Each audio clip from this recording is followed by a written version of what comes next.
To you, I'm Carol Costello. While the situation in Egypt and Libya dominates the headlines, Mitt Romney is targeting other Middle East countries, and that includes a plan for Iran, which might be kind of like President Obama's. Here's what Governor Romney said on Good Morning America. Let's talk about Iran. You've been quite critical of the president's policy. Also, Prime Minister Netanyahu of Israel has suggested he wants more clear red lines from the United States. What is your red line with Iran? Well, my red line is Iran may not have a nuclear weapon. Iran as a nuclear nation is unacceptable to the United States of America. President Obama said exactly the same thing. He said it is unacceptable for Iran to have a nuclear weapon. So your red line is the same as his. Yeah, and I laid out what I would do to keep Iran from reaching that red line. I said that crippling sanctions needed to be put in place immediately. That combined with standing up with Iranian dissidents. The president was silent. When dissidents took to the streets in Tehran, the president was silent. In addition, I think Ahmadinejad should have been indicted under the Genocide Convention for incitation to genocide. But your red line going forward is the same. Yes, and I recognize that when one says that it's unacceptable to the United States of America, that means what it says. But Governor Romney is toning down his comments on Libya, comments that sent his campaign spinning this week. Here's Jim Acosta. Ladies and gentlemen, Mitt Romney steered around the controversy he started earlier this week when he accused President Obama of sympathizing with the attackers on U.S. diplomats in the Middle East. Instead, at a rally in Virginia, Romney opted to grieve for the victims. What a tragedy to lose such a wonderful people. Within seconds, he was interrupted by a protester. But I would offer a moment of silence, but one gentleman doesn't want to be silent, so we're going to keep on going. While Romney did go on to charge the president with seeking defense cuts that would weaken national security. As we watch the world today, sometimes it seems that we're at the mercy of events instead of shaping events. He stayed away from his harshest attack of the week, that Mr. Obama is an apologist. I think it's a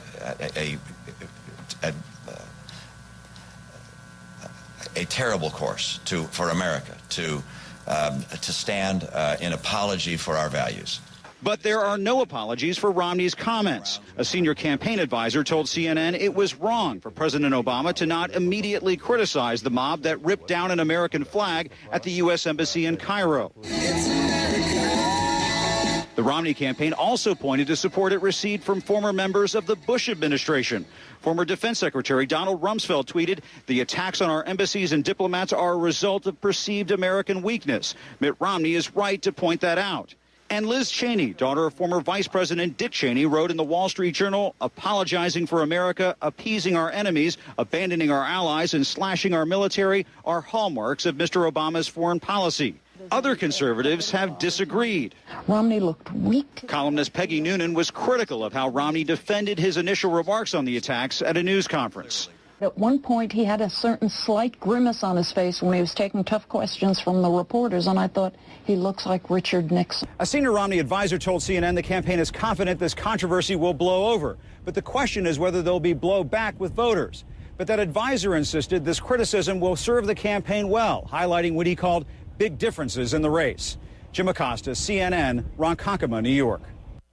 In the meantime, Egypt's Muslim Brotherhood has called off nationwide protests across Egypt, and Egypt's deputy president has written a letter to the editor in the New York Times. That letter reads in part, quote, "Despite our resentment of the continued appearance of productions like the anti-Muslim film that led to the current violence, we do not hold the American government or its citizens responsible for acts of the few that abuse the laws protecting freedom of expression," end quote. He goes on to say the failure to protect the U.S. Embassy in Egypt is now under investigation. So what does all this mean? With us now, General James Spider Marks and Michelle Dunn. Thank you so much, both of you, for joining us. Hopefully you can both hear me. Yes? I got it, Carol. Oh, good. I'm with you. You're welcome. Thank you. Earlier this week, President Obama said Egypt is not our ally. Today, this new tone by the Egyptians. Michelle, is there a connection? I think that the position of the Egyptian government has been evolving over a couple of days. It's certainly true that on the first day of the protests at the American embassy, that the Egyptian government didn't do what it should have done to keep the protesters from going over the wall and entering the embassy, and that President Morsi was notably silent. I think at that time, President Morsi was trying to get control of the sentiment in Egypt against this film, to sort of outflank the Salafis by showing he was also outraged by the film. Later on, though, especially after what happened in Libya with the assassination of Ambassador Chris Stevens, I think that Morsi realized, and certainly he heard from President Obama, that his actions were inadequate and that he really had to take responsibility and tamp down sentiment in Egypt to avoid things getting even worse. So that's why we've seen them today canceling nationwide protests and putting out these messages that they're going to protect diplomatic missions and that, Egyptians have the right to be outraged about the film, but not to use violence. And General, Egypt did say it failed to protect the U.S. Embassy. It says it's now investigating. So what does the United States need to see for them to prove that they're really doing that?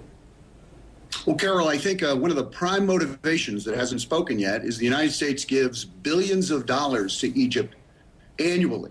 Clearly, there's a motivation to keep that pipeline going. And so not only is there outrage about this film, and frankly, I think the film is simply a chimera for what is really an underlying concern and hatred for the United States, its presence, its policies, and what it has done in the Middle East. And clearly the Arab Spring now has become an Arab rage, and it's directed against Western powers, the United States most notably. So I think it's driven by dollars, and what the United States has to do in concert with Egypt. This isn't an ally, but this is a very dear friend and has been a friend for many years.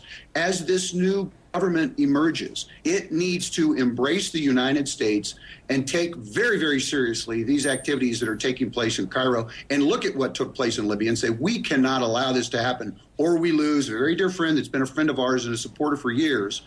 And if, in fact, the government can call off the protests, that means they could have a priori prevented the protest. So I think there needs to be a very concerted effort, very deep intelligence exchange. These were not criminal acts. These were acts of war against the United States. This is U.S. property.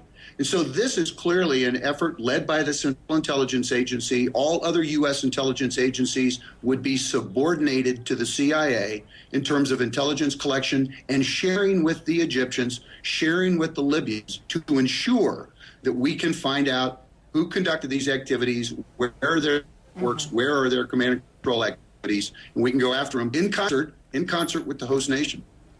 Michelle, one of Governor Romney's senior foreign policy advisors said none of this would have happened under a Romney presidency because Mr. Romney would have had a consistent policy. Is he right?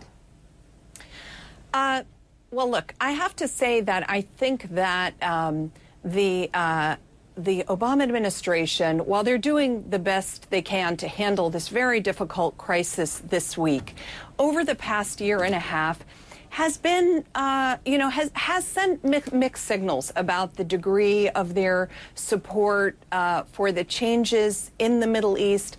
I do think the United States could have done much more to help to galvanize economic assistance, which is badly needed. That's the leading reason why Egypt needs to continue the partnership with the United States. In addition to the military assistance, they badly need economic development, and they need help from the United States, from Europe, from the Gulf Arab countries. So the United States could be doing more. I also think the United States should have taken the security situation in both Libya and Egypt more seriously and should have urged those governments and worked with them in reforming their police apparatus and getting them back up. There's a very chaotic situation in security apparatuses in both Libya and Egypt after their revolutions. Michelle Dunn, director of the Atlantic Council's Rafiq Hariri Center for the Middle East, and General James Spider Marks, retired U.S. general and CNN contributor. Thanks to you both for joining us this morning.